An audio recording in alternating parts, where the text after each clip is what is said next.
That's on it. Thanks. To take up a few of your questions, and first, the first question on climate security. All our collective efforts are to avoid a situation where Tuvalu, the Maldives, or Barbados becomes submerged. And that is why it is vitally important that we raise the level of ambition to ensure we don't cross that dangerous threshold, that the future agreement is ambitious enough to ensure that those tipping points, dangerous tipping points, are not reached. We're ambitious enough in providing finance and technology transfer to ensure that countries like Tuvalu, the Maldives, Bangladesh, that they're able to adapt to the unavoidable impacts of climate change. So all that we're doing within the negotiating process must be focused on those ends. We sometimes see, it's extremely frustrating for us at times because we sometimes get the impression that the approach to the work under the convention, that these agreements are seen as ends in and of themselves. They're not. They're means to an end. And that end is preventing dangerous climate change. That end is ensuring that a country like Tuvalu is able to survive after 2050, after 2100. Because quite frankly, there are no measures at the international level at this moment to address a situation where a country ceases to exist as a result of climate change. So I think we should be focused on efforts to ensure that we don't have a worst case scenario where a country like Tuvalu disappears. The second question on if Japan were to express a willingness to participate in the second commitment period of the Kyoto Protocol, euphoria. In one word, we would be ecstatic that Japan is willing to be part of a second commitment period under the Kyoto Protocol. But to go back to Al's point, we would also recognize your national circumstance, the special situation that you are in as a result of the devastation 1 year ago. But we would be ecstatic that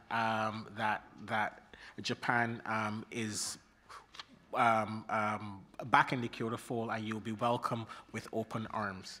And finally, on the issue of skepticism, very powerful companies over the course of the years have tried to disprove that climate change is a reality.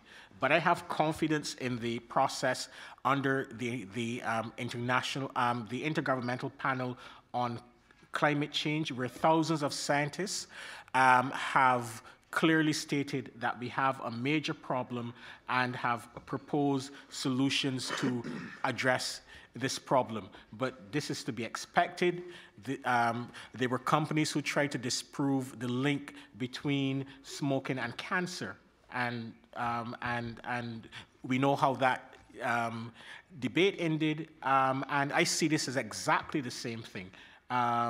Those with a vested interest in maintaining the status quo have tried to undermine the scientific certainty around the problem of climate change. But the global public is well informed, you're smart, and I'm sure that you will not take heed to the skeptics who have tried to disprove the science surrounding climate change.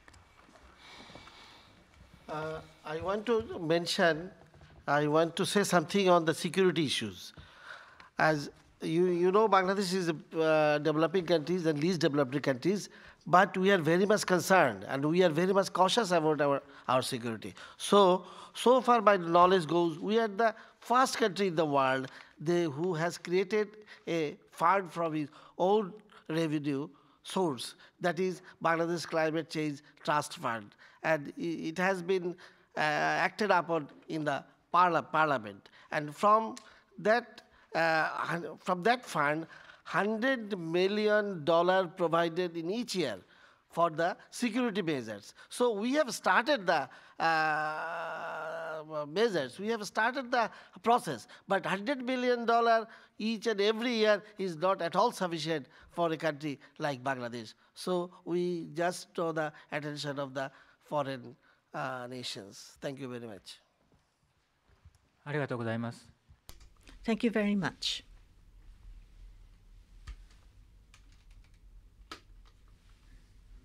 I'm going to talk a lot about these issues. I think the issue on climate, what you call climate security, is more than just a compensation issue.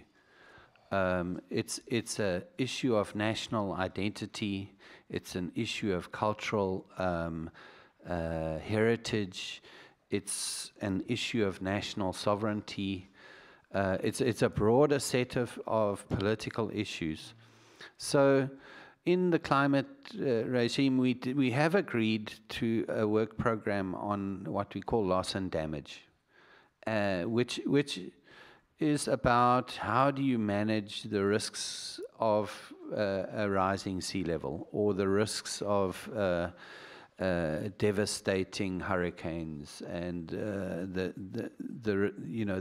these kinds of risks. So there is a program of work where we are attempting to address these issues, but Selwyn Hart is absolutely correct. The sum total of all the efforts that we're putting into this is in effect to avoid those impacts, which are more than just compensatory impacts.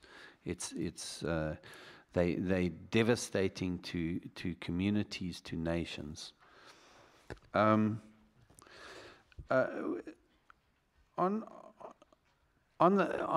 how the reaction if Japan decided to rejoin the second commitment period, from our perspective, we would be absolutely happy and we would welcome that. We would think that Japan is really sending a strong commitment to the international community and the world, nations of the world, that they support a multilateral solution to the climate change problem.